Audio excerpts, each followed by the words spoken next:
വെഞ്ഞാറമൂട് കൂട്ടക്കൊലയുമായി ബന്ധപ്പെട്ട് പ്രതി അഫാനുമായിട്ടുള്ള തെളിവെടുപ്പ് കഴിഞ്ഞ ദിവസങ്ങളിലൊക്കെയായി നടക്കുകയാണ്. ഇന്ന് രണ്ടാം ഘട്ട തെളിവെടുപ്പ്, അതായത് കൊല നടത്തിയ വീടുകളിൽ എത്തിച്ചാണ് പോലീസ് തെളിവെടുക്കുന്നത്. അതിനൊപ്പം ഈ പ്രതി പോയ കടകളിലൊക്കെ പോലീസ് അഫാനയുമായി തന്നെ എത്തിച്ച തെളിവെടുപ്പ് നടത്തുന്നുണ്ട്. നൃപൻ ചക്രവർത്തി ഒരിക്കൽ കൂടി ചേരുന്നു വിശദാംശങ്ങളുമായി. നൃപൻ, ഒരു കുറ്റബോധവും കാണുന്നില്ല പ്രതിയുടെ വാക്കുകളിലും മുഖത്തുമൊക്കെ. വിനിഷ, നാടിനെ നടുക്കിയ കൂട്ടക്കൊല, 5 പേരുടെ കൊലപാതകം, ഒപ്പം മാതാവിനെ ഗുരുതരമായി പരിക്കേൽപ്പിക്കുന്നു. അവർ അത്ഭുതകരമായിട്ടാണ് ജീവിതത്തിലേക്ക് തിരിച്ചെത്തിയത്. നേരത്തെ വിനിഷ പറഞ്ഞതുപോലെ എന്നിട്ടും ഒരു തരത്തിലുള്ള കൂസലും പ്രതിക്കില്ല. വിവിധ ഘട്ടങ്ങളിലായിട്ടാണ് തെളിവെടുപ്പ് പൂർത്തിയാക്കുന്നത്. കഴിഞ്ഞ ദിവസം ഈ അച്ഛൻ്റെ ജ്യേഷ്ഠ സഹോദരനെ കൊലപ്പെടുത്തിയ ലത്തീഫിൻ്റെ വീട്ടിലെത്തിയാണ് അവിടെ തെളിവെടുപ്പ് നടത്തിയത്. ആ തെളിവെടുപ്പിലും നേരത്തെ തെളിവെടുപ്പിന് കൊണ്ടുപോയതിൻ്റെ അതേ രീതിയിൽ തന്നെയായിരുന്നു. ഒരു തരത്തിലുള്ള ഭാവവ്യത്യാസവുമില്ല. അവിടെ നടന്നത് എന്താണ് എങ്ങനെയാണ് കൊല ചെയ്തത് എന്ന കാര്യം വിശദമായി അഫാൻ വിശദീകരിക്കുകയായിരുന്നു. തനിക്ക് പണം നൽകിയില്ല, മാത്രമല്ല തൻ്റെ ഇപ്പോഴത്തെ പ്രശ്നത്തിന് കാരണം അമ്മയെയും മാതാവിനെയും തന്നെ നിരന്തരം ലത്തീഫ് വഴക്ക് പറയുമായിരുന്നു. കുടുംബത്തിൻ്റെ ആർഭാട ജീവിതം കാരണമാണ് ഇങ്ങനെ ബാധ്യത വന്നത്, അതിൻ്റെ ഉത്തരവാദിത്വം കുടുംബത്തിലെ എല്ലാവർക്കുമുണ്ട് എന്ന് ലത്തീഫ് പഴിചാരുമായിരുന്നു എന്നതാണ് അഫാൻ കഴിഞ്ഞ ദിവസത്തെ മൊഴിയിൽ പറഞ്ഞത്. 80,000 രൂപ ലത്തീഫിന് കടമായി വാങ്ങിയത് തിരികെ നൽകാനുണ്ട്, അത് തിരികെ ചോദിച്ച് നിർബന്ധിച്ചു. ഒപ്പം തന്നെ മുത്തശ്ശിയോട് ഇനി പണം നൽകരുതെന്ന് ലത്തീഫ് വിലക്കുകയും ചെയ്തു. ഇതാണ് വലിയച്ഛനെ കൊലപ്പെടുത്താൻ കാരണമായി അഫാൻ പറയുന്നത്. വലിയച്ഛൻ്റെ വീട്ടിൽ അവിടെ എത്തിച്ചേരുന്നു. എത്തിയപ്പോൾ ഇരുവരും പുറത്ത് ഹാളിൽ സോഫയിൽ ഇരിക്കുകയായിരുന്നു. കണ്ടുടൻ അകത്തേക്ക് ഈ ലത്തീഫിൻ്റെ ഭാര്യ അകത്തേക്ക് കിച്ചണിലേക്ക് പോയി. ഇതിനിടയിൽ ലത്തീഫിന് ഫോൺ വന്നു. ഫോൺ എടുക്കുന്നതിനിടയിൽ തുരുതെരെ ഈ ചുറ്റിക ഉപയോഗിച്ചുകൊണ്ട് തലയ്ക്ക് ആഞ്ഞടിക്കുകയായിരുന്നു.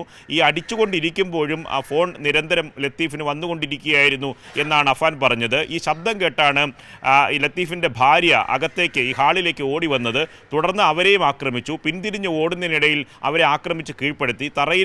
വീണ്ടും തറയിൽ കിടന്നപ്പോൾ വീണ്ടും തലയ്ക്ക് ചുറ്റിക കൊണ്ട് ആഞ്ഞടിച്ചു. അതിനുശേഷം വലിച്ച് മൃതദേഹത്തെ അകത്തേക്ക് വലിച്ചിട്ടു.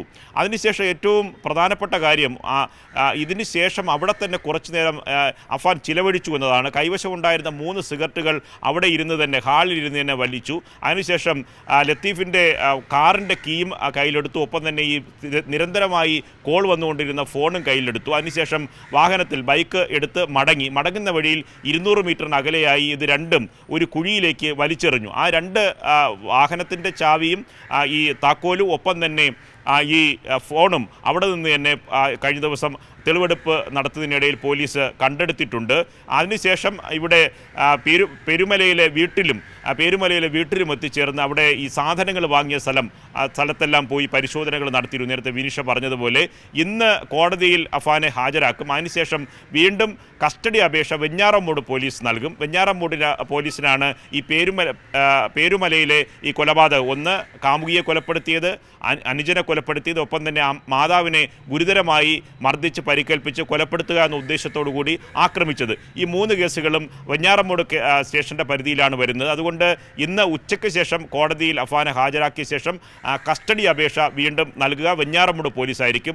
വെഞ്ഞാറമൂട് പോലീസിന് കോടതി കസ്റ്റഡിയിൽ നൽകും. അതിന് കഴിഞ്ഞ ശേഷം വെഞ്ഞാറമൂട് പോലീസ് വീണ്ടും ഈ പേരുമലയിലെ വീട്ടിൽ കൊണ്ടുപോയി വീണ്ടും അഫാൻ്റെ തെളിവെടുപ്പ് നടപടികൾ പൂർത്തിയാക്കും. അതോടുകൂടി തെളിവെടുപ്പ് നടപടികൾ പൂർത്തിയാകും. ഈ പറഞ്ഞ 6 കുറ്റകൃത്യങ്ങളിലും 5 കൊലപാതകങ്ങൾ, മാതാവിനെ ഗുരുതരമായി കൊലപ്പെടുത്തുക എന്ന ഉദ്ദേശത്തോടു കൂടി ആക്രമിക്കുക എന്നീ 6 കുറ്റകൃത്യങ്ങൾക്കും തെളിവെടുപ്പ് പൂർത്തിയാക്കും. അതിനുശേഷമായിരിക്കും മറ്റ് നടപടികളിലേക്ക് പോവുക. ഇനി കുറ്റകൃത്യത്തിൻ്റെ കാരണമായി പറയുന്ന സാമ്പത്തികവും ഒപ്പം തന്നെ പലതരത്തിലുള്ള വൈരാഗ്യവുമാണ് അഫാൻ ഇപ്പോഴും പറയുന്നത്. പക്ഷേ ഈ കുറ്റകൃത്യം ചെയ്തതിൽ ഒരു തരത്തിലുള്ള സങ്കോചവും പ്രതിക്കുണ്ടാകുന്നില്ല. അതുകൊണ്ട് മാനസിക വിദഗ്ധരുമായിട്ടുള്ള കൂടിക്കാഴ്ച വിവിധ ഘട്ടങ്ങളിൽ പോലീസ് നടത്തുന്നുണ്ട്.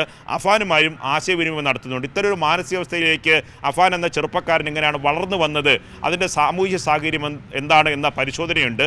ഒപ്പം തന്നെ മറ്റു തരത്തിലുള്ള മാനസിക വൈകല്യം എന്തെങ്കിലും ഇയാൾക്ക് കുട്ടിക്കാലത്തെ ഉണ്ടായിരുന്നു എന്ന കാര്യവും പോലീസ് പരിശോധിക്കുന്നുണ്ട്. വിനിഷ.